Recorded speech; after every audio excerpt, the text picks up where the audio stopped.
हमारे साथ बातचीत करने के लिए चौधरी लाल सिंह जी हैं। इनसे काफ़ी ज़्यादा अहम तरीन सवालात करेंगे जम्मू कश्मीर के इस वक्त के करंट सिचुएशन को लेकर।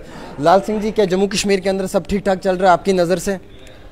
नहीं ठीक चल रहा है। क्यों नहीं चल रहा है? इसलिए ठीक नहीं चल रहा कि आप देख रहे हो कि जब बच्चों पे अत्याचार, लाठीचार्ज, लोगों पे टैक्सेस, अलग अलग टैक्सेस नाम दिए जा रहे हैं और कारोबार ख़त्म और व्यापार ख़त्म और जम्मू की हर जगह पे सत्यानाश हो रहा है।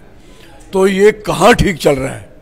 क्राइम बढ़ता जा रहा है, करप्शन बढ़ती जा रही है। गवर्नमेंट क्लेम कर रही है सब ठीक चल रहा है, डेवलपमेंट हो रही है।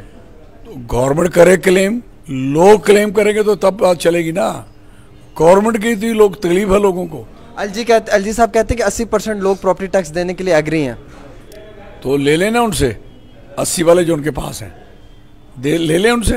किसने रुका है? कहते हैं 20% वो पॉलिटिकल पार्टीज हैं जो अपने बेनिफिट और अपने माइलेज के लिए लोगों में प्रोपोगंडा क्रिएट कर रहे हैं। पॉलिटिकल पार्टीज लोगों के साथ ही खड़ी होंगी, सीधी सी बात है। पॉलिटिकल पार्टी को लोगों से वोट लेने हैं, इनसे थोड़ी लेने हैं। ये इनके दुष्कर्म करने से, इनकी लोगों के ऊपर सख्ती करने से हम इनकी बढ़ोतरी करेंगे तो वोट देंगे वो हमें हैं।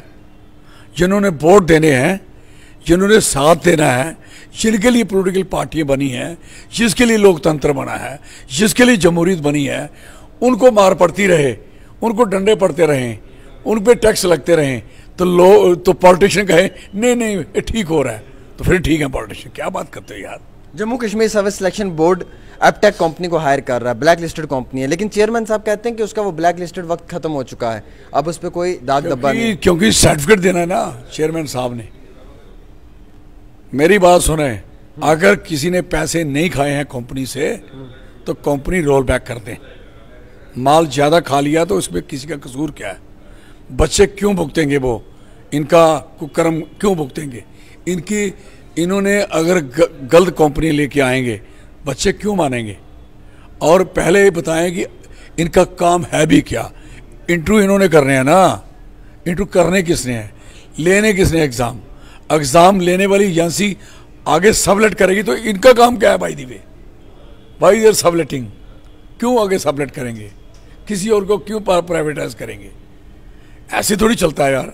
चेयरमैन साहब कहते हैं कि जो पॉलिटिकल लीडर्स या जो लोग इस वक्त नौजवानों को उकसा रहे हैं या गलत बयानबाजी कर रहे हैं, उनके खिलाफ कार्रवाई करेंगे, जो एपटेक जैसी कंपनीज को बदनाम। चेयरमैन साहब की इतनी औकात है कि पॉलिटिकल लीडरों के खिलाफ कार्रवाई करवाने की है चेयरमैन? आप चैलेंज कर रहे हैं? मैं चैलेंज करता हूँ, ठोक के करता हूँ। और बताओ, जेकेएसएसबी के चेयरमैन को चैलेंज कर रहे हैं? बिल्कुल करता हूँ। जो ऐसा कहेगा कि ये उकसा रहे हैं, ऐसे फालतू बात करेंगे, वी नेवर टॉलरेट। हमने कई चेयरमैन हम लोगों ने लगवाए हैं। अब एक चेयरमैन नॉमिनेटेड आदमी, पॉलिटिकल आदमी, लोगों को बने हुए लोगों से उनको चैलेंज करेंगे क्या आज ये लोग? I am sorry, I am very sorry. Black listed company 3 साल तक की थी, वक्त खत्म हो गया है, ये कहना है उनका। लिखा था उन्होंने, इनको लिख के दिया था कि हम 13 साल पहले चोरियां करते रहे, अब हम ईमानदारी से काम करेंगे, अब पूरी नहा के काम करेंगे, कपड़े साफ पहन के काम करेंगे, मुंह धो के काम करेंगे, फिर दिखाएंगे बढ़िया करके। आज पार्टी मीटिंग में चौधरी लाल सिंह जी नहीं शामिल हुए थे, कहीं उमर अब्दुल्ला के बयान से नाराज तो नहीं है? बिल्कुल नाराज हूँ। क्यों नहीं नाराज हूँ? उमर अब्दुल्ला का क्या मतलब था ये फालतू बात करना क्या उधर? और दूसरा नंबर, फारूक अब्दुल्ला तो आपसे मोहब्बत करते हैं। तो मोहब्बत करते हैं तो फारूक अब्दुल्ला साहब ने घर तो उन्हीं को देना है ना, मुझे थोड़ी देना है। जब प्रॉपर्टी का मालिक तो वही आदमी है, उस घर में हम कैसे चले जाएं? डोगरा लोग हैं यार, कम से कम इतनी तो इज्जत समझते हैं। हाँ, फारूक साहब कहीं और बुला लें, कहीं और बुला लें, किसी और जगह पे रख लें जहाँ उसका भी नाम गिरदावरी में चढ़ा हो, वहाँ हम कैसे जाएंगे? और दूसरा नंबर, मैं पुंछ में था, आई वाज इन पुंछ, और पुंछ में था प्रोग्राम। क्या उमर साहब के साथ हमेशा ये टकरार रहेगी या कभी कंप्रोमाइज करके सलाम दुआ भी होगा? वो तो उनको अपने आप को सोचना पड़ेगा। मैंने कभी नहीं उनके खिलाफ मुखालफत की, उन्होंने की 2-3 बार। आई एम सॉरी, हमने तो कभी की नहीं। हम अलायंस में भी रहे, कभी नहीं की। जहाँ सच्चाई पे थी हमने बात करी है। भारत जोड़ो यात्रा में लाल सिंह जी के आने से काफी ज्यादा लोगों को तकलीफ हुई, क्यों? काफी लोगों को नहीं, 2-3 आदमियों को। क्यों हुई? उनको पूछना। फिर जब उन्होंने माफी मांगी तो इन्होंने जहर क्यों नहीं खाया? फिर उन्हें जहर खा लेना चाहिए था कि ये तो माफी मांग गया राहुल जी। उन्होंने कहा था मैं तो अपॉलोजी करता हूँ। फिर फिर क्या बना इनका? जम्मू कश्मीर बदल रहा है, तरक्की हो रही है, डेवलपमेंट हो रही है। क्या बात है, जम्मू कश्मीर की तरक्की नहीं, तरक्की जरूर हो रही है, और पूरी तरक्की हो रही है, तोल के हो रही है। जो लोग कल तक कहते थे कि जम्मू को अधिकार मिलेगा धारा 370 के हटने के बाद, एक नया कौन सा अधिकार जो जम्मू को नहीं था जो इन्होंने दिलवाया? जी, सेक्टर था जम्मू कश्मीर का एक, उसमें 80-20 थी, आज भी वही है, वेरी क्लियर। जितने मुलाजिम, जितनी डेवलपमेंट कश्मीर के हर गांव में एक एक पार्क बना, जम्मू में बना दिया इन्होंने। जो भद्रवाह, किश्तवाड़, डोडा, पुंछ और जोरी में जो एप्पल, बल्गेरियन, इटालियन और अमेरिकन लगाने थे, लगा दिए। जो टूरिज्म बढ़ाना था, बढ़ा दिया। लाल सिंह जी, एक चीज़ समझ नहीं आती, जम्मू कश्मीर को हमेशा अलग क्यों किया जाता है? मतलब मैं एक नौजवान हूँ, मैं ये चाहता हूँ कि जम्मू कश्मीर एक हो, जम्मू भी मेरा है, कश्मीर भी मेरा है, जम्मू भी आपका है, कश्मीर भी आपका है। फिर सियासी चारे क्यों हमें अलग करते हैं? क्यों दुश्मनियाँ पैदा करते हैं? क्यों नफरतें पैदा करते हैं? नो, जब तेलंगाना वालों ने आंध्र प्रदेश से तेलंगाना करवाया, आज सबसे प्रॉस्पेरस है, समझे? पंजाब का साथ हिमाचल प्रदेश था, आज सबसे बढ़िया है इस समय जी, छूटा उनसे। हरियाणा कहाँ स्ट्रांग हो गया। 7 सिस्टर्स जो 7 स्टेट बनी असम की, क्या हुआ उससे? उत्तराखंड बना, क्या हुआ? तरक्की। मुझे बताओ, जब एक देश है, देश के बीच अगर 10 स्टेट बनती हैं, 50 बनती हैं, 100 स्टेट बनती हैं, तो देश की बनती है ना। देश के चीफ मिनिस्टर बढ़ेंगे, देश के मिनिस्टर बढ़ेंगे, देश के सेक्रेटरी बढ़ेंगे, देश के ज़िले बढ़ेंगे, तहसीलें बढ़ेंगी, देश का टूरिज्म बढ़ेगा, देश की तरक्की होगी। तकलीफ क्या है इसमें किसको? इसमें कश्मीर के साथ कौन सी लड़ाई हो जाएगी? ये तो हमारे महाराजा जी की एक प्रिंसली स्टेट थी, और आपने भी अपने घर में एक तस्वीर रखी हुई, शेर और बकरी के पानी पीने वाले पिला रहे हैं ना आप। तो आप खुद इस चीज के हक में हैं कि ये एक खूबसूरत रियासत थी, एक गुलदस्ता था, आज तोड़ने की बात आप कर रहे हैं। वो पहले से तोड़ दी है, आज से तो टूटी है। पीओके क्यों चला गया उधर, क्यों भेजा? कौन लीडर थे उस समय? कश्मीर के लीडरों ने आगे तक फौज को रोकाया था कि रोक लो।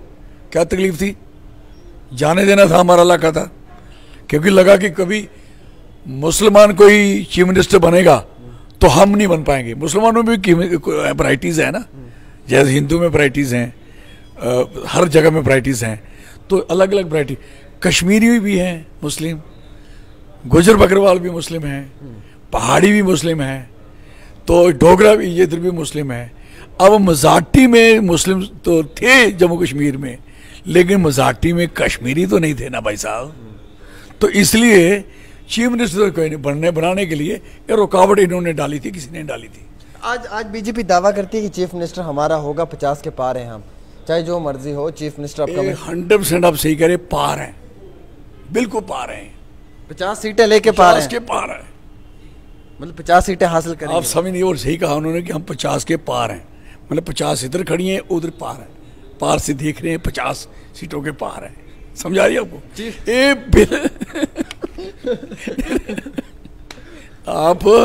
आपने सही, आप बिल्कुल सही सोचते हो, और इन्होंने भी झूठ नहीं बोलते कभी बीजेपी वाले, बिल्कुल झूठ नहीं बोलते। जो कहते हैं ना वो उसका पार कहते हैं उसके। अच्छा, मतलब 50 यहाँ पे पार से देख रहे हैं। अच्छा, दूसरी चीज ये है कि ये कह रहे हैं चीफ मिनिस्टर हमारा होगा, मुख्यमंत्री हमारा होगा। वो कह रहे हैं ना, जब पार से देखना तो इनका ही होगा।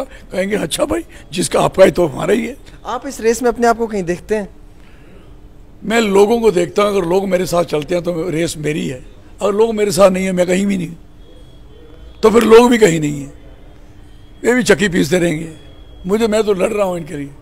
जिस दिन मेरे साथ लोग खड़े हैं, 371 मेरे साथ खड़ी है, जम्मू स्टेट खड़ी है, जम्मू खड़ा है, लोग एंजॉय करेंगे।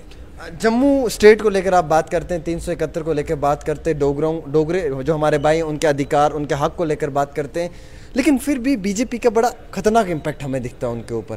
वो फिर भी बीजेपी को बड़ा जबरदस्त तरीके से, खतरनाक क्या, कोई तोप लेके खड़े हैं, कोई तलवार लेके खड़े हैं, कोई तो हमें भी नहीं समझ आ रही कि वो किस तरीके से बीजेपी के साथ है। कौन सा खतरनाक इफेक्ट है उनका, और आपको कैसे पता कि उनके साथ है? तो जुलूस क्यों निकल रहे हैं उनके खिलाफ?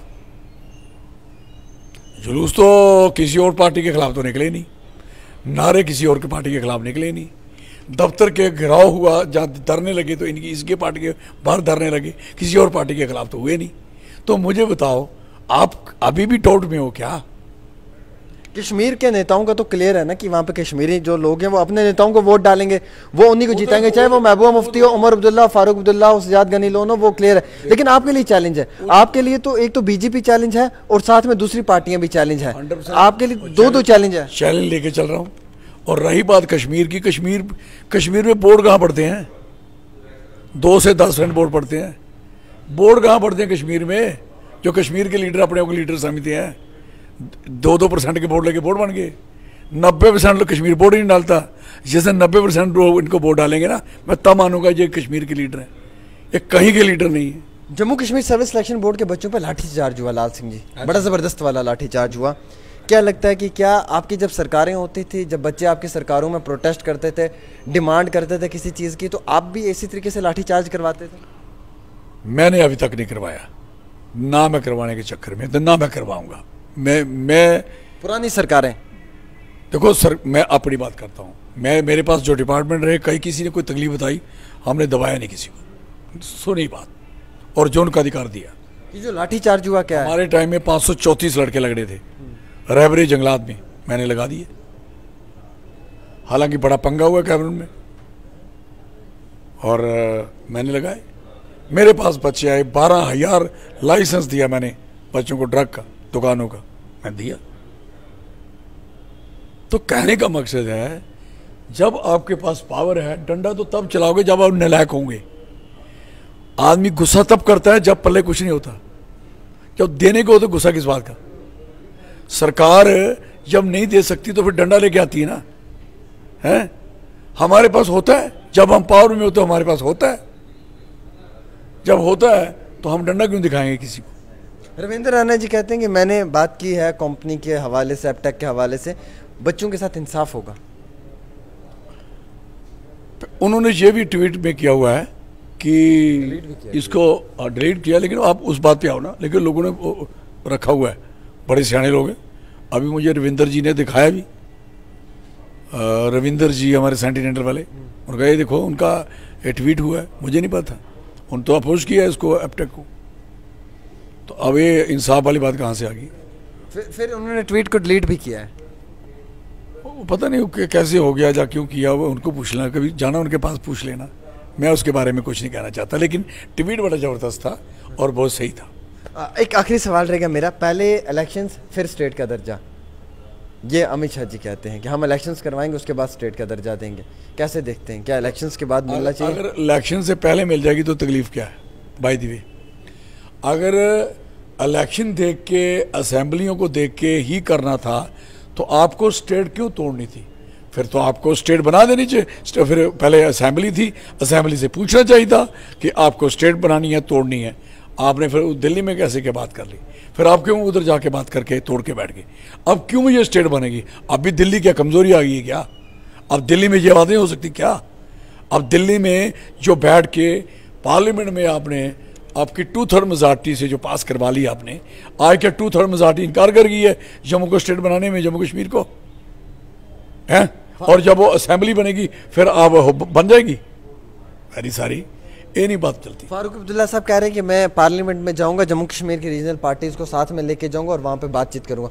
क्या आप उस पार्टी में उस वक्त में उनके साथ शामिल होंगे और जाना पसंद करेंगे? मुझे बताओ, उनकी क्या सोच है, किससे मिलना है, क्यों मिलना है? उनको तरस है जिनसे मिलना है? कोई तरस है? लगता है क्योंकि जाएंगे महाराज, माफ़ कर दो, है तरस? कोई रहम है? जुलूस निकल रहे हैं गली गली में, इलाके इलाके में, जगह जगह पे प्रोटेस्ट हो रहे हैं, वो नहीं दिख रहे, तो ये कोई देख लेंगे क्या? वो जाएगी कमेटी, देखे क्या करके आती है। आप नहीं जाएंगे? मेरा कोई प्लान नहीं है, फिलहाल कोई प्लान नहीं है। आप भी तो उनका एक हिस्सा है। मैं सबका हिस्सा हूँ, जम्मू के हर बंदे का हिस्सा हूँ, बुजुर्ग नौजवान सबका। जाना चाहिए था। जब ऐसी बात होगी देखेंगे। चलिए, बहुत शुक्रिया। हमारे साथ चौधरी लाल सिंह जी हैं जो हमेशा बेबाकी से बात करते हैं। आज Jammu Kashmir service selection board के चेयरमैन को चैलेंज कर दिया, उसके साथ साथ कई और अहम तरीन सवालात किए। उन तमाम सवालों को लेकर जो है वो बड़े बेबाकी से इन्होंने जवाब दिया। एक खास रिपोर्ट थी डेली तस्कीन पे आमिर सोहेल के साथ।